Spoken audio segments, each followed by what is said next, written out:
Metavik, c'est pas si drôle que ça. Ça reste quand même une grosse hitbox. On peut faire chier assez facilement avec pas mal d'outils. Mais la grande question, c'est est-ce que Mescall va tomber dans le piège? Mescall, il y a eu une période, ça tapait sur du Pew, qui était encore sur le personnage, même si Pew continue d'ailleurs de le sortir un petit peu. Il a remporté une knockout zone il y a déjà 2 semaines de ça avec le personnage. On verra, on verra. Ce sera du Holo Bastion qui nous sera suggéré de la part de Mescall et de Grenitsu pour cette winners finale, mesdames et messieurs. Merci à vous de suivre cette knockout zone 64. Pas mal de monde. Un Mescall qui revient en forme et qui ne reviendra jamais de côté de notre pauvre Grenitsu. Voilà, Mescall est de retour, mais clairement Grenitsu ne le sera pas. Upper, forwarder, voilà, classico. On commence à mettre l'adversaire dans des pourcentages intéressant, belle pressure, ce sera une belle spot dodge qui sera enchaînée de l'autre côté. On rappelle, hein, c'est pas une bonne option auto shield malheureusement, ce neutralaire. Ce faisant, c'est peut-être l'occasion justement pour Grenitsu de trouver une phase, ce qui est d'ailleurs le cas ici en esquivant la midrange adverse sur le sol avec ce down tilt. Voilà, attaque électrique, il n'y aura pas l'occasion de proposer autre chose. Ok, hein, Mescall qui a décidé de mâcher dans son désavantage et qui pour le moment a l'air de faire clairement ses affaires. Est-ce qu'on veut punir? Ouais, bien joué ici sur le deuxième saut en se rendant le plus subtil possible. Uptilt qui gagne contre le back air, et bah pourquoi pas après tout. Ah ouais, alors c'était techable. C'était techable, mais on a un petit peu fait le malingue. Et du coup, Mescall finira dans le Raveng avec une stock de moins. Mais avec quand même déjà une avance conséquente de 107%. Aura-t-on l'occasion de trouver une punition? Le backer ici était smart et derrière il y aura un autre pour punir. On était trop proche de cette zone rouge. Grenitsu, je pense, est un peu effrayé à l'idée de se retrouver offstage et d'utiliser son up B face à l'adversaire qui pourrait le tuer avec la fameuse Mescall. Ce faisant, forcément ce backer, c'était la meilleure couverture et le jeu mental qui est en train de se faire contre Grenitsu et il faut le dire assez dramatique. Up smash parce que pourquoi pas. Down tilt backer ici avec une belle reconnaissance de situation au niveau des hitbox. Ah, il n'a pas install de bon jump upper, c'est dommage. Ah, c'est compliqué. C'est compliqué. Regardez à quel point Grenitsu est en train de se débattre comme il le peut. Dans le simple espoir de pouvoir revenir sur le stage. On se plante même sur cette up smash alors que pourtant il était bien posé. Max Rowe, ouais, dégage frère. Dégage. T'es sur mon turf ici. On fait une bonne air dodge après le double saut. Ce faisant, on est un peu perdu au niveau des timings, mais derrière, quand on a beaucoup de sauts et qu'on s'appelle Mescall et qu'on sait qu'on a l'avance et l'agressivité, eh bien, on ne lâche strictement rien. Et le ptérosaure, pirate de l'espace, fera un abordage énervé contre un Grenitsu qui, pour le moment, il faut le dire, est assez dépourvu quand la bise fut venue. Même si la bise, pour le coup, elle a 36 rangées dedans et un gros bec. Et au final, ça reste des becs. Bien tenté. Un Grenitsu pour le moment qui va avoir besoin de réfléchir à sa stratégie. On lock-in à nouveau sur le NES. Kayan. Rebonjour à tous. Nous rejoignent. Oui. Alors, on est sur Holo Bastion, deuxième acte, au choix de Grenitsu. On lock-in, c'est du BO5, on rappelle, à partir du top 3. Pour le moment, petite ouverture qui est propre. On gère plutôt bien dans le design au niveau de la SDI du côté de Mescall. Oui, on n'entend pas moins, hein, et il arrive à revenir un peu sur le terrain sans trop grande difficulté. Il a quand même pris 60%, mais ça reste Ridley, ça a quand même un minimum de poids. Ah. Et on prend ce side B du côté de Grenitsu. On commence à prendre très cher par contre, on n'a plus de jump. Qu'est-ce qu'on va faire pour revenir sur le terrain? Ah, ça c'était smart. C'est très bien vu. Passer juste devant pour éviter justement que le Picket Thunder nous permette d'aller chercher la recovery. Gros cerveau, c'est la deuxième fois hein, qu'une stock est perdue sur une petite situation d'offstage. Mescall qui profite du fait d'avoir plusieurs sauts et qui ne lâche strictement rien dès qu'il sait qu'il a l'ouverture, parce que sinon bah, tu peux forcément te prendre le Picket Thunder, le Picket Rocket en pleine gueule. Mais rien du tout, pas de forward smash non plus, l'adversaire est à 99%, on est à portée de kill, on rappelle qu'on n'a pas le poids des heavies, mais on a l'hitbox du côté du Ridley, donc prudence. C'est ça exactement, et là on est sur des phases assez monstrueuses du côté de Mescall. On reprend directement sa stock, ouais, on a tenté un rocket un petit peu osé. Un peu gourmand, c'est ça.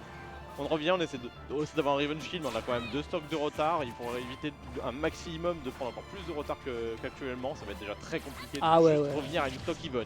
Ah, là je reconnais que là, et surtout qu'on est en train de se faire croquer, enchaîné par un petit coup de queue. Le petit swoosh qui est proposé ici directement de la part du Ridley et enchaîné avec une absence de saut. Et évidemment, puisqu'on a une stock d'avance et qu'on peut se permettre de balancer du clip Twitter parce qu'on n'a pas été très actif récemment. Non mais je comprends, les stats Twitter c'est important quand même.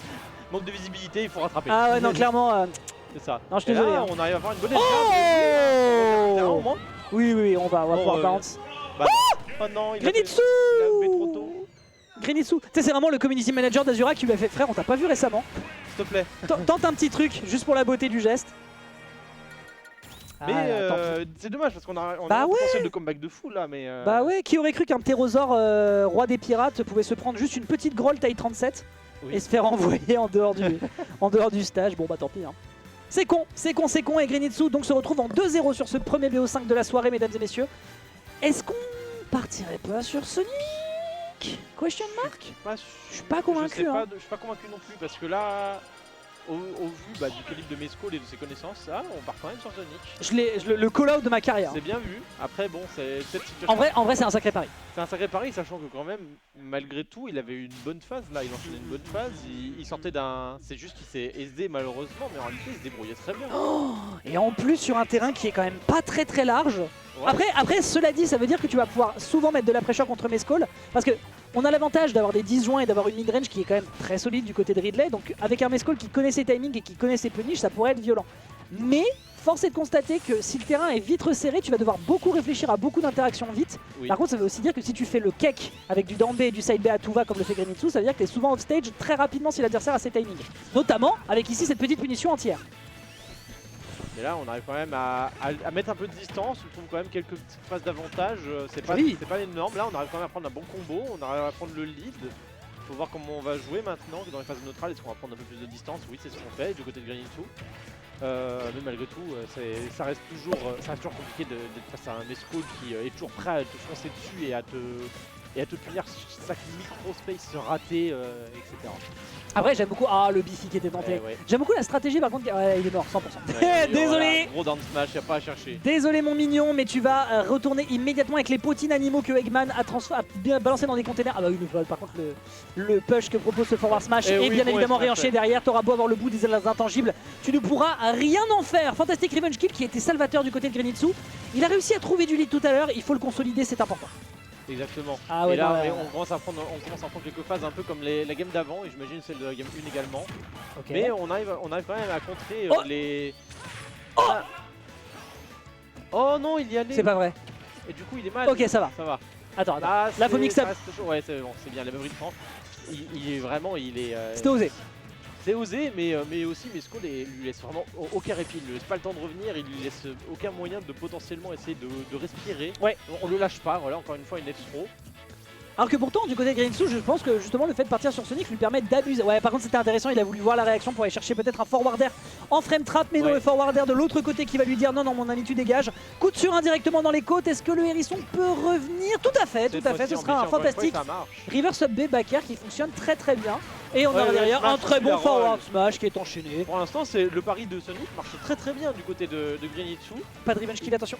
Ouais, pas de revenge kill, il faut réussir quand même à quelques pourcentages, il faut en profiter parce que c'est vrai que ça me semble quand même très difficile de réussir à garder cette stock jusqu'au bout, jusqu'à la fin de cette game. Mais il faut en faire un maximum. Et là, non, on reviendra pas ici, je pense. 100% mort.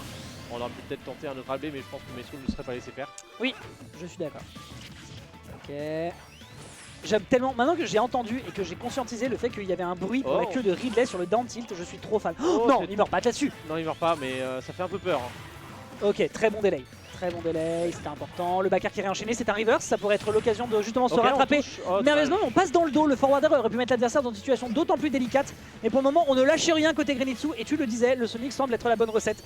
Mais attention, le kill power d'un Ridley quand il s'y met, surtout face à un Mescol, ça peut être dangereux. C'est une très bonne stratégie de ne plus approcher l'adversaire, j'aime beaucoup. Ouais, on ne l'approche plus, mais malgré tout, on a toujours Grenitsu qui essaye de faire un peu peur. Ok, on prend ce tilt, on arrive quand même à en sortir. D'un qui fait un peu mal. On retourne sur la plateforme, c'est quand même honnêtement contre Ridley, j'aurais un peu peur d'essayer de revenir sur une plateforme, je trouve ça extrêmement dangereux. Ouais, le F-tilt, il attendait que ça, il attend une get-up normale et bon, forcément on prend cette game et on prend le 7 du côté de Mescol avec un 3-0. Tanois qui avait envie encore de donner de la force à l'underdog en bon caster que nous sommes, et bien non, ce sera un envoi pur et simple en direction du loser side. On est quand même sur la 3ème marche du podium, on pourrait rejoindre la 2ème. En fonction de comment avance le bracket, mais pour le moment, Mescol en 21h53, big légende, a rien à foutre, on va Est-ce qu'il a drop une game côté grande finale. Il a pas encore drop, hein,